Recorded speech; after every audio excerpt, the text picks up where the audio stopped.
తిట్టబుద్ధి అయితే లేదు కానీ తిట్టక తప్పలేదు. తిట్టుడు కాదు, మీరు ఆత్మవిమర్శ చేసుకోవాలి.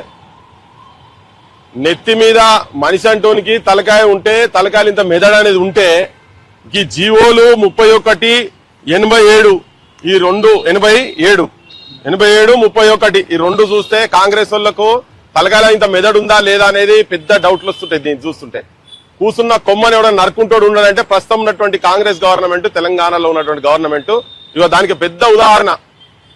తన కళ్ళనే తన ఏళ్లతో ఓడుచుడు అంటే ఈ రెండు జీవోలు చూస్తే అర్థమవుతుంది. లేని పంచాయతీని ఎత్తి మీద పెట్టుకుంటారు, మీకు మీరే కింద నీళ్లు తెచ్చుకుంటారు. క్లియర్ కట్ గా జీవో 31 ప్రకారంగా ఇగో డేట్ ఎప్పుడు 8/2/2024 మనోడు రాగానే నిరుద్యోగులతో నేను అధికారంలోకి వచ్చినానికి గిన్నె పక్కకే ఉంటుంది. ఎల్బీ స్టేడియంలో కూర్చొని జోష్లోకి వచ్చి తీసిండేమో తెలియదు, మరి ఆయనకి లోపల వేరే తిరిగి ఉండి తీసినట్టున్నాడు. 32ను 34 చేసిండు. 32, 34 చేస్తే వీళ్ళు కూడా ఏమనుకుంటారు, జాబ్ క్యాలెండర్ ప్రతి జూన్ లో వస్తుంది కదా అని చెప్పని వీళ్ళు అనుకున్నారు.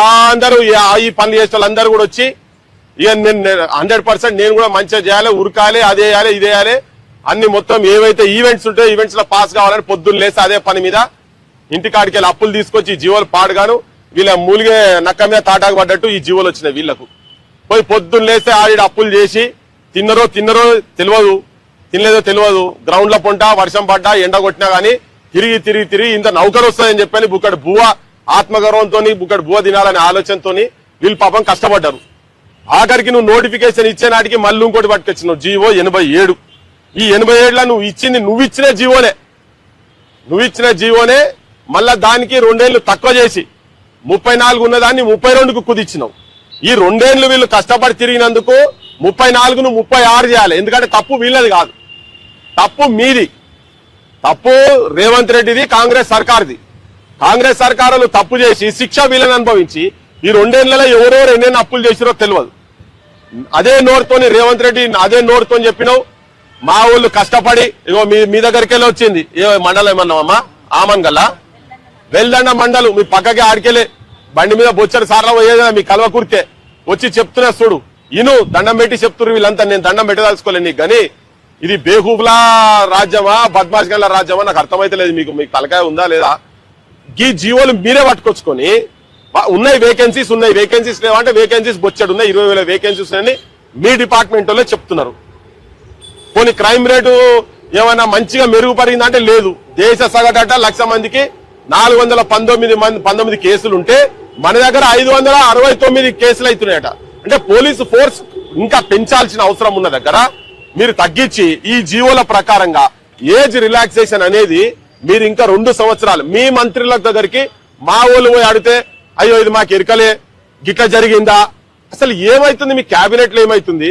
ఇంకా ఆంధ్ర శ్రీనివాసరావు అట, మరి శ్రీనివాసరావు నిన్ను ముంచటందుకు వచ్చిండా రేవంత్ రెడ్డి తెలుస్తలేదు. చాలా డిపార్ట్మెంట్లో ఎక్సైజ్ డిపార్ట్మెంట్ లో కూడా గట్టే పంచాయతీ ఉన్నదట, నేను అది మళ్ళీ చెప్తా గానీ వాళ్ళు తీసుకొచ్చి నిన్ను ముంచుతున్నారు, నీకు తెలుస్తలేదు అది. ఇది నాకు తెలిసి ఎవరన్నా ఇప్పటికీ కూడా చూస్తోళ్ళంతా ఇప్పుడు చాలా మంది మేధావులు ఉన్నారు కదా, వీళ్ళ దగ్గరకు వచ్చి తిరిగినోళ్ళు ఆ ఉస్మానియా బిస్కెట్లు, ఆల్ఫా ఛాయలు, ఆ బిర్యానీలు తిన రాహుల్ గాంధీ ఎంత తలకాయలు ఉన్నోళ్లే కదా, పెద్ద పెద్ద దేశం ఇష్యూలు మాట్లాడుతున్నారు కదా మీరు. ఇది మీరిచ్చిన జీవోనే. మీరు ఎట్లాగో వచ్చిన సంవత్సరంలో 2 లక్షల ఉద్యోగాలు ఇస్తానన్నారు, అది ఇయ్యలేదు. పోనీ ఉన్న వేకెన్సీస్ 19,000 ఇస్తారంటే అది ఇయ్యలేదు. ఆఖరికి ఇచ్చిన దాంట్లో కూడా మీరిచ్చిన దాన్నే మీరు వెనుకకు పోవడంత బుద్ధి తక్కువతనము, మెదడు తక్కువ వేసాము. నాకు తెలిసైతే ఎవరికి ఉండదు. మీకు మీరే బంగారు పల్లెలలో పెట్టి అధికారం వేరేటోళ్లకు ఇచ్చేటట్టున్నారు మీరైతే.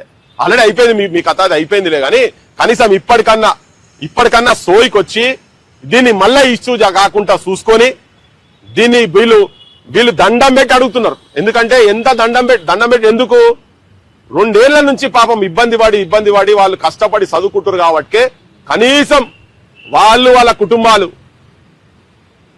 మళ్ళా ఏమన్నా ఇంత నౌకరు వస్తే ఇంత సుఖంగా తినేటందుకనే ఆలోచనతోని కొంతమందికి నేను పోలీస్ జాబ్ మీ వాళ్ళు బాగా ఉచిత సలహాలు ఇస్తున్నట. వేరే జాబులు ఉన్నాయి కదా, ఏజ్ ఎక్కువ దానికి ప్రిపేర్ కారాదు అని ఉన్నాయి. ఫస్ట్ నువ్వు చెప్పింది చేయరాదు, నువ్వు ఏం జీవోలు ఇచ్చినావో అది నీ జీవోల ప్రకారంగానే నిలవడం అని చెప్పి అడుగుతున్నారు కదా.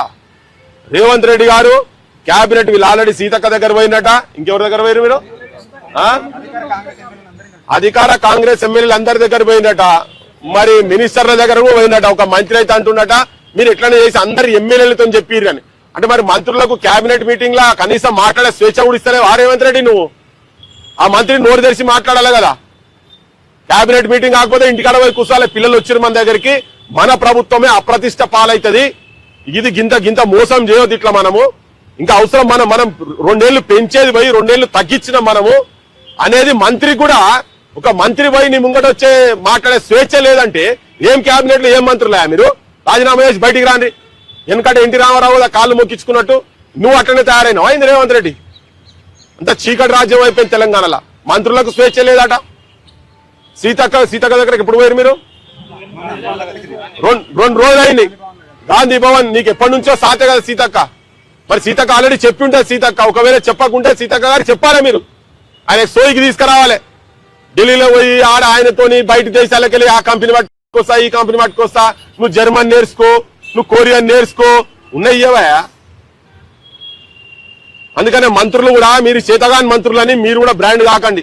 సీతక్క గారికి కూడా చెప్పదలుచుకుంది ఏంటంటే, అక్క పోయి కూర్చొని మీరిచ్చిన జీవోనే మళ్ళా హానర్ చేసి మీరే 2 సంవత్సరాలు రిక్రూట్మెంట్ అనౌన్స్ చేయలేదు కాబట్టి ఆ 2 ఏళ్లు పెంచాలి. మీరు 34 నుంచి 36 చేయాలి ఎస్ఐపిసిలను. సబ్ ఇన్స్పెక్టర్ అది 38. గంత ఏజ్ అయినాక వీళ్ళు ఉరితేనే కదా జాయిన్ అయ్యేది, ఉరితేనే కదా వాళ్ళకి పోస్టులు వచ్చేది. లేకపోతే వస్తాయా? ఇస్తారా మీరు? ఆ లాంగ్ జంపులు, హై జంపులు అన్ని వాళ్ళు ఉరితేనేగా చేసేది. ఉరుక్తా ఫిట్నెస్ ఉంటేనే ఇయ్యిండ్రు కదా.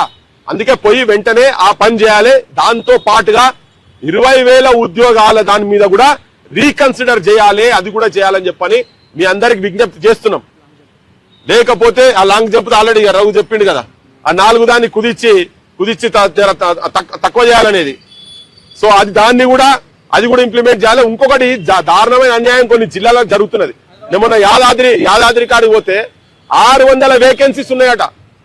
కానీ వాళ్ళకి 6 ఉద్యోగాలు కాదు, 1 ఉద్యోగం నోటిఫికేషన్ రాలే. ఒక ఫైర్ డిపార్ట్మెంట్ తప్ప దేంట్లో రాలేదట. అట్లనే హైదరాబాద్ అదే సమస్య ఉన్నది, రంగారెడ్డి కూడా అదే సమస్య ఉన్నది. 3 జిల్లాలకు 1 వేకెన్సీ కూడా లేదు. ఆ వేకెన్సీస్ ఇమ్మీడియట్ గా దాన్ని కూడా రీకన్సిడర్ చేసి, ఇంకోటి హైదరాబాద్ లో కూడా ఈ శ్రీనివాసరావు ఎవరైతున్నారో ఆయనే ఆంధ్ర అయిన కాబట్టి ఇక్కడ ఆంధ్రాకెళ్ళి వచ్చి సెటిలర్స్ నే అందులో సొప్పియాలనే ప్రయత్నం చేస్తున్నది తెలుస్తున్నది. దీని మీద ఇప్పుడు మా ఊళ్ళకు బీజేపీ వాళ్ళకు చిన్నగా కోడి చెరువు గురించి పవన్ కళ్యాణ్ దగ్గరికి మేము పోతే ఆయనకు బాగా నొప్పొచ్చి ప్రెస్ మీట్ పెట్టి పవన్ కళ్యాణ్ అట్లా ఇట్లా అని మాట్లాడిన పెద్ద మనిషి. ఇప్పుడు ఇంతమంది 3 లక్షల మందికి ఈ జియోలు గవర్నమెంట్ ఇచ్చి అక్కిడి చేశారంటే సోయి లేకుండా మీరు మాట్లాడాలి కదా బయటకు వచ్చి. సరే మీరు మాట్లాడినా మీరు రాజకీయం గురించి మాట్లాడతారు. టీఆర్ఎస్ వాళ్ళు మొన్న లావు మీటింగ్ పెట్టారు కదా, ఏమైంది మరి? 19,000 20,000 ఎందుకు సాధించలే? ఎందుకు మీ ఎమ్మెల్యేలు అంతా రాజీనామా చేస్తలేరు? ఆ రోజే చెప్పిన నేను, ఆ ఈవెన్ దిల్షనార్కి వచ్చినప్పుడు చెప్పిన, ఈ రాజకీయ పార్టీ చుట్టూ పోకండి, మీరే ఇండిపెండెంట్ గా మీటింగ్లు పెట్టండి అని చెప్పాను. అయినా పోయినరు. లేదు, అసెంబ్లీ సాక్షిగా వచ్చి ముంగడికి వచ్చి ఇక్కడ కూర్చొని మీరు ఆమరణ దీక్ష చేయండి. 20,000 ఉద్యోగాలు 80% రావాలి. ఈ ఏజ్ రిలాక్సేషన్ కూడా ఈ పిల్లలు వస్తే కేసులు పెడతారు అని భయపెట్టిస్తారు కదా. మీరు బయటికి రాండి. ఆ రోజు చెప్పిన కేసీఆర్ నువ్వు ఆ వేదిక మీద కేటీఆర్ చెప్పిండు, మా నాయన సావు నోట్ల తలకాయ పెట్టి తెలంగాణ తెచ్చిండని.